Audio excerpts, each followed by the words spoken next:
ಎಲ್ಲರಿಗೂ ನಮಸ್ಕಾರ. ಇವತ್ತು ಒಂದು ರುಚಿಕರವಾದ ದೋಸೆ, ಅದು ಹೀರೆಕಾಯಿಯಿಂದ ಮಾಡಿದಂತಹದ್ದು.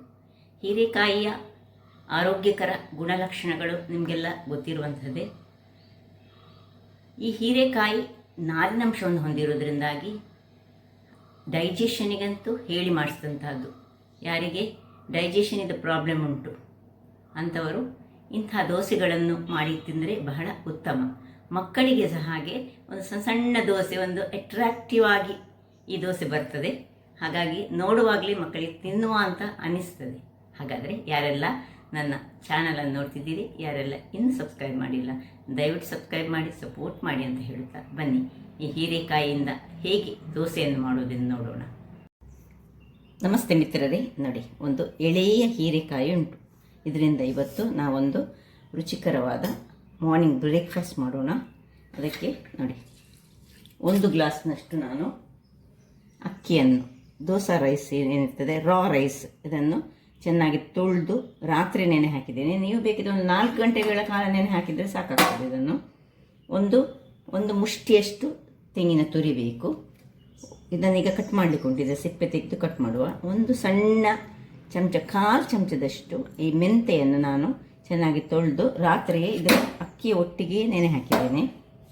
ಇನ್ನು 1 ಚಮಚದಷ್ಟು ಬೆಲ್ಲ ಬೇಕು ನಮಗೆ. ಸಣ್ಣ ತುಂಡು ಹುಳಿ.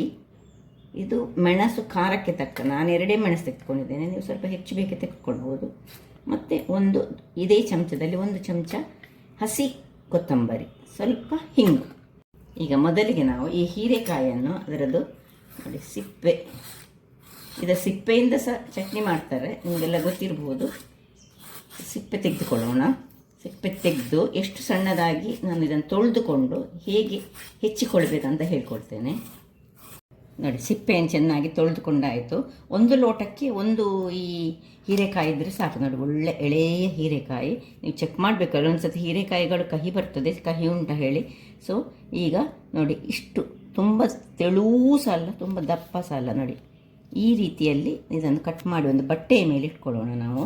ನೋಡಿ, ತುಂಬ ಸಪೂರ ಸಹ ಬೇಡ, ಅದಾದಲ್ಲಿ ನಾವು ಹೀಗೆ ಎಲ್ಲವನ್ನು ನಾನೀಗ ಈ ರೀತಿಯಲ್ಲಿ ಕಟ್ ಮಾಡಿಕೊಂಡು ಇಟ್ಟು ಈ ಒಂದು ಬಟ್ಟೆ ಮೇಲೆ ಇಡ್ತೇನೆ. ಅಂದರೆ ಇದರಲ್ಲಿರುವ ಸ್ವಲ್ಪ ನೀರಿನ ಅಂಶ ಸ್ವಲ್ಪ ಹೋಗಲಿ ಹೇಳಿ. ಖಾಲಿ ಸಹ ಮಾಡ್ಕೊಳ್ಬೋದು ನಾವು, ಬಟ್ಟೆಯಲ್ಲಿ ಇಟ್ಟರೆ ಸಹ ಹೀಗೆ ಸಹ ಎಲ್ಲ ಚೆನ್ನಾಗಿ ಒರೆಸ್ಕೊಂಡ್ರೆ ಆಯಿತು. ಸುರಿಗೆ ತೊಳೆದ ಮೇಲೆ ಅದೇ ಸ್ವಲ್ಪ ನೀರಿನ ಪಸೆ ಉಂಟು ಹೇಳಿ ನಾನು ಹೀಗೆ ಇಟ್ಕೊಂಡಿದ್ದೇನೆ. ಎಲ್ಲವನ್ನು ಹೀಗೆ ಇಟ್ಕೊಳ್ತೇನೆ. ವೀಕ್ಷಕರೇ ನೋಡಿ, ಇದು ಇಷ್ಟಿಷ್ಟು ದೊಡ್ಡದಾಗ ಆಯಿತು. ಇದನ್ನೀಗ ಪಕ್ಕಕ್ಕೆ ಇಟ್ಕೊಳ್ಳೋಣ. ಇದನ್ನು ಈಗ ಒಂದು ಮಿಕ್ಸಿ ಜಾರನ್ನು ತೆಗೆದುಕೊಳ್ತಿದ್ದೇನೆ.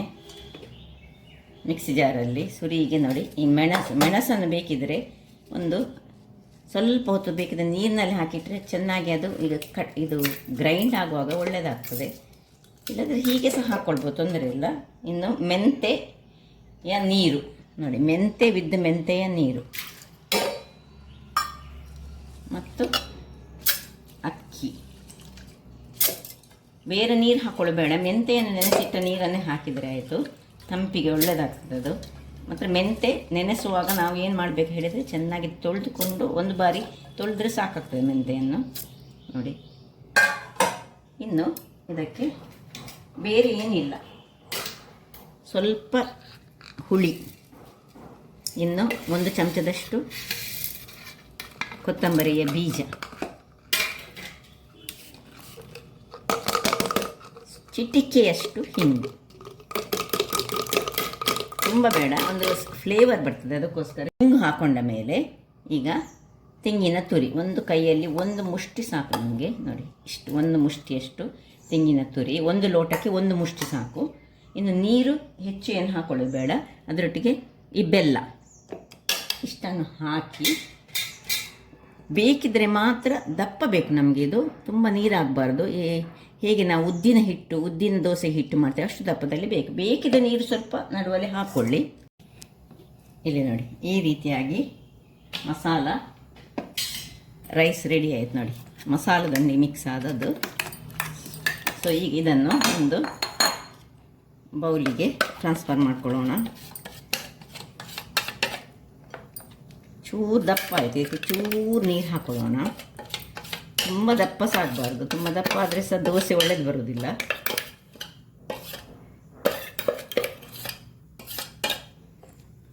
ಇದಕ್ಕೆ ಸ್ವಲ್ಪ ನೀರನ್ನು ಹಾಕ್ಕೊಳ್ತಿದ್ದೇನೆ. ಸ್ವಲ್ಪ ನೀರನ್ನು ಹಾಕ್ಕೊಂಡು ಮಿಕ್ಸಿ ತೊಳೆದ ನೀರನ್ನು ಸಹ ಇದಕ್ಕೆ ನಾವು ಹಾಕೊಳ್ಳೋಣ. ತುಂಬ ನೀರಾಗಬಾರ್ದು, ಅದರಿಂದಾಗಿ ನೋಡಿಕೊಂಡು ಹಾಕ್ಕೊಳ್ಬೇಕು. ಇದಕ್ಕೆ ಸ್ವಲ್ಪ ಉಪ್ಪನ್ನು ಹಾಕ್ಕೊಳ್ತಿದ್ದೇನೆ.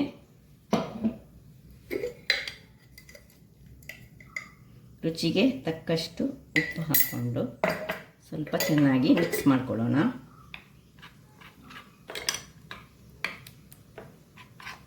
ಈ ಹದದಲ್ಲಿ ಬರಬೇಕು ನಮಗೆ.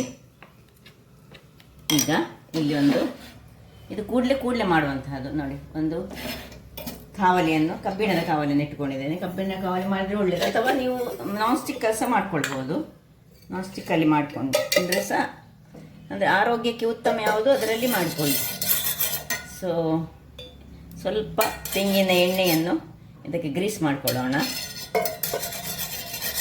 ನಾನ್ ಸ್ಟಿಕ್ಕಲ್ಲಿ ಮಾಡೋದಾದರೆ ಅಡಿಗೆ ಎಣ್ಣೆ ಹಾಕ್ಕೊಳ್ಬೇಕಂತಿಲ್ಲ ನೋಡಿ.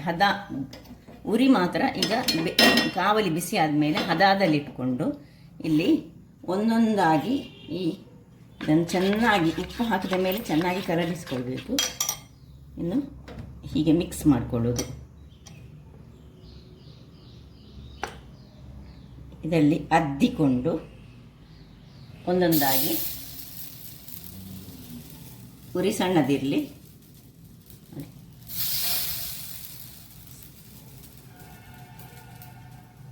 ರೌಂಡ್ ಶೇಪ್ನಲ್ಲಿ ಹಾಕ್ಕೊಳ್ತಾ ಇದ್ದೇನೆ ನೋಡಿ. ಎಲ್ಲ ಒಂದು ಸಹ ಹೀಗೆ ಅದ್ದಿದ್ರೆ ಆಯಿತು.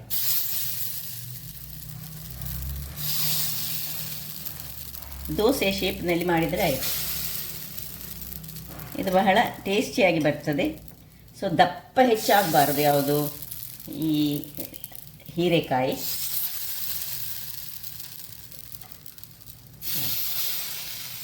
ನಡುವಲ್ಲಿ ಸಣ್ಣದು ಬೇಕಿದೆ, ಅದಕ್ಕೆ ಒಂದಕ್ಕೊಂದು ತಾಗಿಸಿಕೊಂಡು ನಾವು ಇಟ್ಕೊಳ್ಬೇಕು. ಹಾಗಾದರೆ ಮಾತ್ರ ಅದು ಸರಿ ಆಗ್ತದೆ ನೋಡಿ.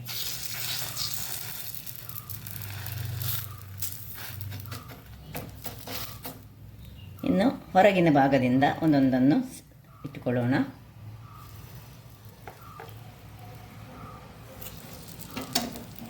ಉರಿ ಮಾತ್ರ ಹದದಲ್ಲಿರಬೇಕು. ಯಾಕೆ ಹೇಳಿದರೆ ನಾವು ಅದು ಬೇಯುವಾಗ ಈ ಹೀರೆಕಾಯಿ ಅರೆ ಬೆಂದು ಹೋಗಬಾರ್ದು. ಹಾಗಾಗಿ ನಾವು ರೌಂಡ್ ಶೇಪ್ನಲ್ಲಿ ಮಾಡ್ಕೊಳ್ಳೋಣ.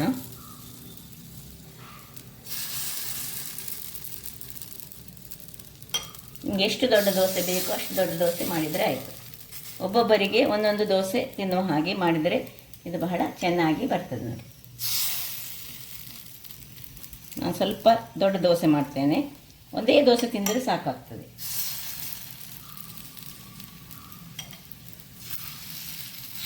ಒಂದೊಂದಕ್ಕೆ ತಾಕ್ಕೊಳ್ಬೇಕಿದು.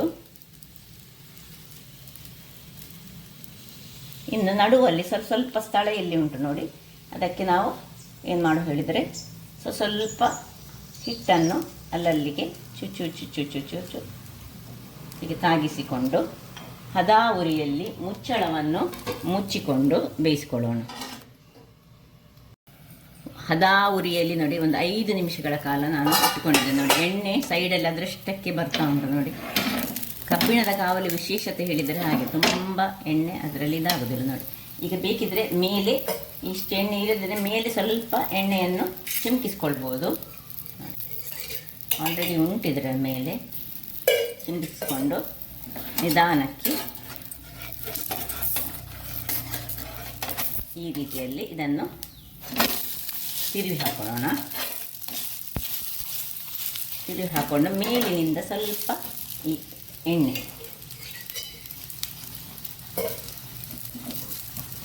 ಹಾಕ್ಕೊಂಡು ಪುನೊಮ್ಮೆ 1 ನಿಮಿಷಗಳ ಕಾಲ ಮುಚ್ಚಿಟ್ಕೊಳ್ಳೋಣ.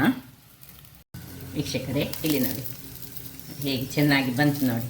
ಇನ್ನು ಸ್ವಲ್ಪ ಇನ್ನೊಂದು ಸರ್ತಿ ಹೀಗೆ ತಿರುವಿ ಹಾಕಿ ಇದನ್ನು ಓಪನಲ್ಲಿಟ್ಟು ಬೇಯಿಸುವ. ಇಲ್ಲಿ ನೋಡಿ ನಾನ್ ಸ್ಟಿಕ್ಕರ್ಸ್ ಒಂದು ಹಾಕ್ಕೊಂಡೆ ನಾನು. ಇದನ್ನು ಮುಚ್ಚಳ ಮುಚ್ಚಿ ಬೇಯಿಸ್ಕೊಳ್ತಿದ್ದೇನೆ. ವೀಕ್ಷಕರೇ ನೋಡಿ ಬೆಂದಿತ ಇಲ್ವಾ ಅಂತ ಹೇಳಿ ನೀವು ಹೀಗೆ ಪ್ರಿಕ್ ಮಾಡಿ ನೋಡಿದರೆ ಗೊತ್ತಾಗ್ತದೆ ನಿಮಗೆ. ನೋಡಿ ಒಳ್ಳೆ ಬೆಂದಿತ್ತು. ಈಗ ನೋಡಿ ಈ ರೀತಿಯಾಗಿ ಬರಬೇಕು. ಈಗ ಇದನ್ನು ತೆಗೆದುಕೊಳ್ಳೋಣ. ಇದೇ ರೀತಿ ಇನ್ನೊಂದು ದೋಸೆಯನ್ನು ಸಹ ಮಾಡಿಕೊಳ್ಳೋದು. ಎಷ್ಟು ಚೆನ್ನಾಗಿ ಬಂದು ನೋಡಿ. ಇಲ್ಲಿ ನೋಡಿ ಇದನ್ನೀಗ ಇದಕ್ಕೆ ಹೆಚ್ಚಿನ ಎಣ್ಣೆ ಅಗತ್ಯವೇ ಇಲ್ಲ. ನಾನ್ ಸ್ಟಿಕ್ಕಿನಲ್ಲಿ ಆದರೆ ತುಂಬ ಎಣ್ಣೆ ಬೇಕಂತ ಇಲ್ಲ, ಅದರಷ್ಟಕ್ಕೆ ಅದು ಆಗಲಿ. ಸೊ ಮುಚ್ಚಳ ಮುಚ್ಚಿಕೊಂಡು ಬೇಯಿಸ್ತಿದ್ದೇನೆ. ಇಲ್ಲಿ ಇದು ರೆಡಿ ಆಯಿತು. ಹಾಗಾದರೆ ನೋಡಿದೆ, ಇದಕ್ಕೆ ಏನು ಚಟ್ನಿ ಗಿಟ್ನಿ ಅಗತ್ಯ ಇಲ್ಲ. ಇದು ಯಾಕೆ ಹೇಳಿದ್ರೆ ಆಲ್ರೆಡಿ ಖಾರ ಉಂಟು. ಬೇಕಿದ್ದರೆ ಈ ಹೀರೆಕಾಯಿಯ ಸಿಪ್ಪೆ ಚಟ್ನಿಯನ್ನೇ ಮಾಡಿಕೊಂಡು ಸಹ ತಿಂದ್ಕೊಳ್ಬೋದು, ಅಥವಾ ಸಿಂಪಲ್ ಖಾರ ಚಟ್ನಿ ಸಾಕ್ತದೆ, ಬೆಳ್ಳುಳ್ಳಿಯ ಚಟ್ನಿ ಸಾಕ್ತದೆ, ಯಾವ ಚಟ್ನಿ ಸಾಕ್ತದೆ. ನೋಡಿ ನನ್ನ ಹತ್ರ ಆಲ್ರೆಡಿ ಈ ಬೆಳ್ಳುಳ್ಳಿಯ ಚಟ್ನಿ ಮೊನ್ನೆ ಮಾಡಿದ್ದುಂಟು. ಇದು ಸಹ ಹಾಗೆ, ಇದನ್ನು ಸಹ ಯೂಸ್ ಮಾಡಿಕೊಂಡು ಬೆಳ್ಳುಳ್ಳಿ ಚಟ್ನಿ ಒಟ್ಟಿಗೆ ಸಹ ಬಹಳ ಚೆನ್ನಾಗಿ ಬರ್ತದೆ ನೋಡಿ. ಸೊ ಖಾರಕ್ಕೆ ಖಾರ ಸಹ, ಸ್ವೀಟಿಗೆ ಸ್ವಲ್ಪ ಸ್ವೀಟ್ ಸಹ ಬರ್ತದೆ. ಉಪ್ಪು ಹುಳಿ ಖಾರ ಇದ್ದಂತಹ ಈ ಒಂದು ದೋಸೆ ಬಹಳ ಚೆನ್ನಾಗಿ ಬರ್ತದೆ. ಹಾಗಾದರೆ ನನ್ನ ಈ ಕುಕಿಂಗ್ ಚಾನಲ್ ನಿಮಗೆ ಇಷ್ಟ ಆದರೆ ಬೋಳೂರು ಸುವರ್ಣ ಚಾನಲನ್ನು ಲೈಕ್ ಮಾಡಿ, ಶೇರ್ ಮಾಡಿ ಹಾಗೂ ಸಬ್ಸ್ಕ್ರೈಬ್ ಮಾಡಿ, ಹಾಗೂ ನನ್ನ ಇನ್ಸ್ಟಾಗ್ರಾಮ್ ಪೇಜನ್ನು ಫಾಲೋ ಮಾಡಿ. ಧನ್ಯವಾದಗಳು.